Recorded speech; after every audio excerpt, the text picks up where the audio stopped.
भीष्म पितामह के 5 चमत्कारी तीर। यह बात उस समय की है जब कुरुक्षेत्र में कौरवों और पांडवों के बीच युद्ध चल रहा था। पितामह भीष्म कौरवों की ओर से युद्ध लड़ रहे थे, लेकिन कौरवों के सबसे बड़े भाई दुर्योधन को लगता था कि भीष्म पितामह पांडवों को नुकसान नहीं पहुंचाना चाहते।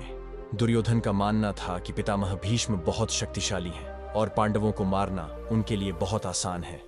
इसी सोच में डूबा दुर्योधन भीष्म पितामह के पास पहुंचा। दुर्योधन ने पितामह से कहा कि आप पांडवों को मारना नहीं चाहते, इसीलिए आप किसी शक्तिशाली हथियार का इस्तेमाल नहीं कर रहे हैं। दुर्योधन की बात सुनकर भीष्म बोले, अगर तुम्हें ऐसा लगता है तो मैं कल ही 5 पांडवों को मार गिराऊंगा। मेरे पास 5 चमत्कारी तीर हैं जिनका उपयोग मैं कल युद्ध में करूंगा। भीष्म पितामह की बात सुनकर दुर्योधन बोला, मुझे आप पर भरोसा नहीं है, इसलिए आप ये 5 चमत्कारी तीर मुझे दे दीजिए। इन्हें मैं अपने कमरे में सुरक्षित रखूंगा। भीष्म ने वो 5 तीर दुर्योधन को दे दिए। दूसरी ओर श्री कृष्ण को इस बात का पता चल गया। उन्होंने अर्जुन को इस बात की जानकारी दी। अर्जुन यह सुनकर घबरा गया और सोचने लगा कि इस मुसीबत से कैसे बचा जाए। श्री कृष्ण ने अर्जुन को याद दिलाया कि एक बार तुमने दुर्योधन को गंधर्वों से बचाया था। तब दुर्योधन ने तुमसे कहा था कि इस एहसान के बदले तुम भविष्य में मुझसे कुछ भी मांग सकते हो। यह सही समय है। तुम दुर्योधन से वो 5 चमत्कारिक तीर मांग लाओ। इसी तरह तुम्हारी और तुम्हारे भाइयों की जान बच सकती है। अर्जुन को श्री कृष्ण की सलाह बिल्कुल सही लगी। उसे दुर्योधन का दिया वचन याद आ गया।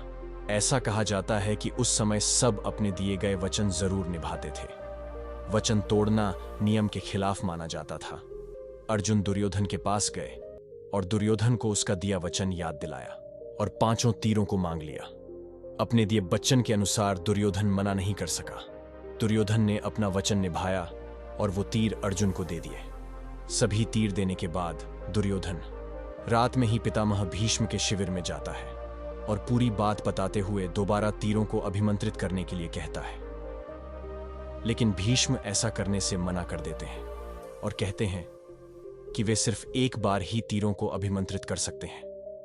इस पर दुर्योधन निराश होकर वापस लौट जाता है। इस तरह श्री कृष्ण ने 5 पांडवों की रक्षा की।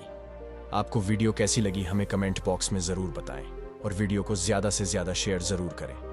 प्लीज चैनल को सब्सक्राइब जरूर करें। वीडियो को अंत तक देखने के लिए आप सभी का धन्यवाद।